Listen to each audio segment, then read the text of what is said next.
Headshots have changed a lot in the last few years. How do you know you're current when it comes to presenting yourself professionally? As a full-time headshot photographer for over a decade, I'll share my observations around client trends in the corporate headshot market. And if you need help preparing for your headshot session, I put together a little course that covers the basics, wherever you might be. It covers everything from finding a photographer to practical tips for using your image. And if you're looking to build your headshot business as a photographer, I offer mentoring sessions through my website. All the links will be in the description below. So let's jump in. Headshot style trends. In general, I see headshot clients trying to get away from the stiff and rigid poses in an effort to appear more authentic. My clients know they want to avoid looking stiff, but looking like a model is harder than they think. And this is what I love about my job, helping non-models look like models in a few minutes. So finding a great photographer couldn't be more important these days. Fashion trends continue to shift to more of a business casual look. Neckties are not that common, but with most large companies requiring their people to show up in the office, we might see that casual shift level out. Regardless, if you're still rocking that pre-COVID suit, might be time to go shopping. Retouching preferences have split among my clients. I firmly believe your audience wants to see the real you, and most clients are happy to hear that I like to keep retouching light and natural. It's not uncommon to hear horror stories about past headshots that were retouched beyond recognition. And I also have a segment of clients who tell me to use all the filters. Unfortunately, they're not joking. I have to remind them that there's only so far we can go in retouching before you cross the line. As humans, we want to see everyone as they appear today.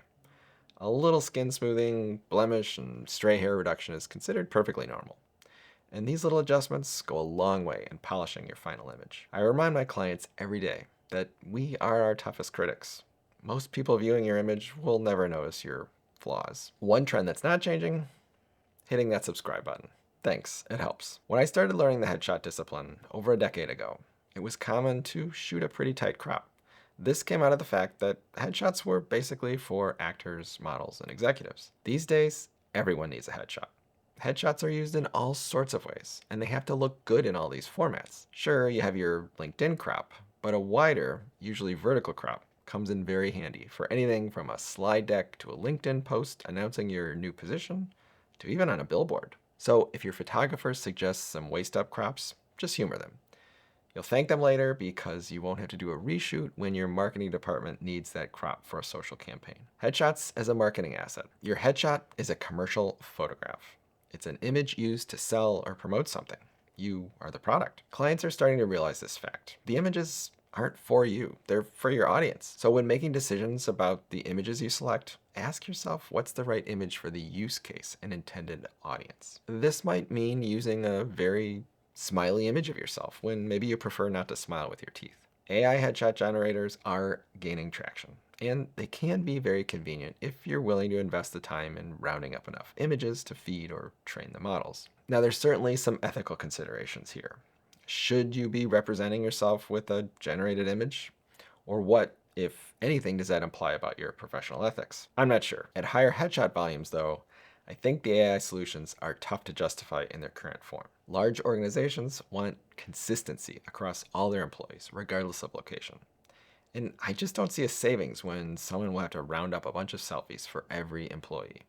At that point, they're managing more images than the photographers. Legal gray areas remain as well. While the large models seem to be getting away with all sorts of copyright infringement, it remains to be seen whether or not companies will want to take the risk of not necessarily having the proper protections on their employee headshots. It's not unusual to see clients expect full ownership of any and all headshots produced.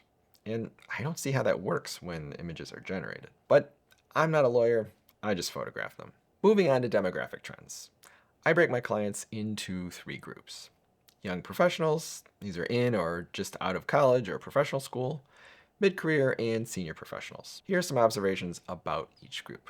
Now, first you might be looking for fashion advice by group, but I find there's just too much variation when you look at different industries or company cultures. So my general wardrobe guidelines apply regardless of age, and I'll link to that video in the description. Young professionals.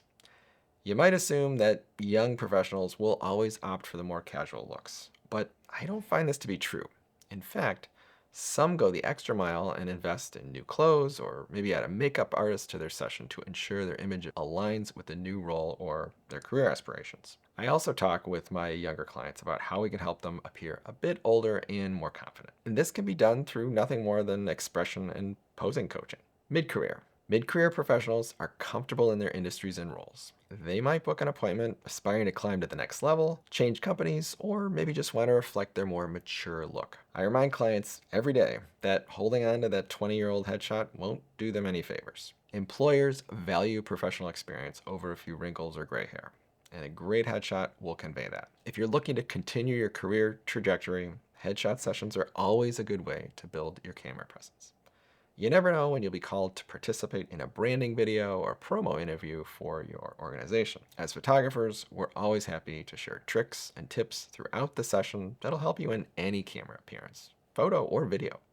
So don't be afraid to ask. Late career professionals or executives. This group tends to be very comfortable in or even looking to wind down their careers. Some might be considering a consulting gig, which calls for a new branding approach, especially when coming from a corporate role.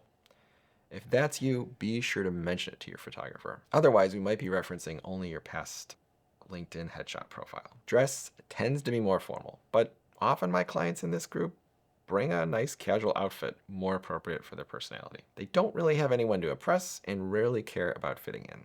Usually, this group is a little more comfortable with their age. It is what it is, as they tell me. And that's a liberating feeling to have. I wish we could all be there, honestly. And remember, check out my headshot course that will help you prepare for your session. Links are in the description. Possibly more important than demographics. The best headshot for you might be better influenced by the industry you work in. Law.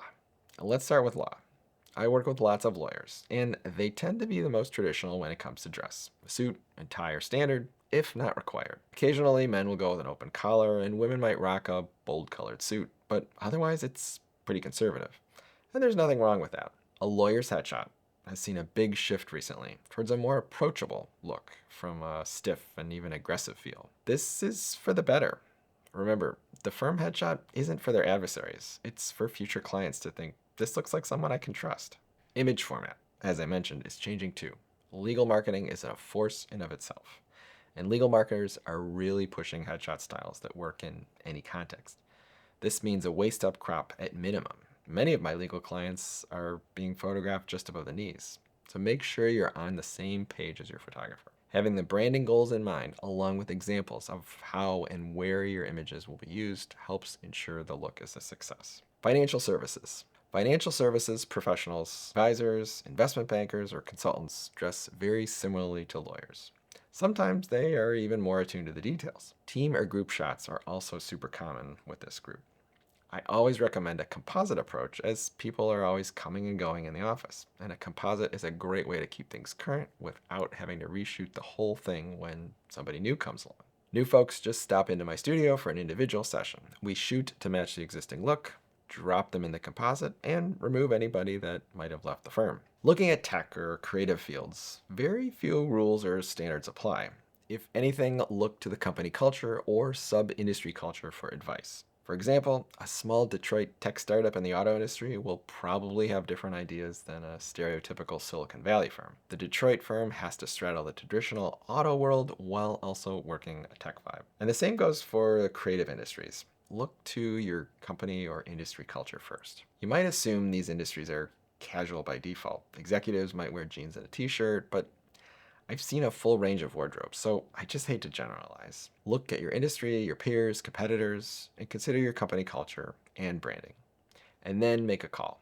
And when in doubt, discuss this with your photographer. Often there isn't one right answer, so I'll advise clients to shoot a casual, business casual, or even a formal look too. So if I had to boil down this headshot trend discussion into a few highlights, here's what I'd say. Assume that just a headshot may actually require more than your head and shoulders. This is important because it's best to think of your headshot as a marketing asset. Remember, you're the product. And when marketing anything, it's handy to have options. For a headshot, this means different angles, expressions, and crops. And these factors are all arguably more important than the background because we'll probably change that later. Or your specific outfit choice. And while overly stylized branding images may look good on Instagram, they can lose their punch when used in other marketing contexts. Now that you understand why a waist up or vertical portrait makes sense, make sure you come properly dressed with pants to match. What you decide to wear is more a function of your career niche or industry or company culture. The basic wardrobe advice still applies. Keep things simple and fitted, and err towards solids over heavy patterns. We continue to crave human connection in spite of AI, and your audience wants to see the authentic you, which means a relaxed, approachable look as opposed to a stiff, awkward, cheesy smile. A great portrait photographer will help you get there. Thanks for watching, and we'll see you next time.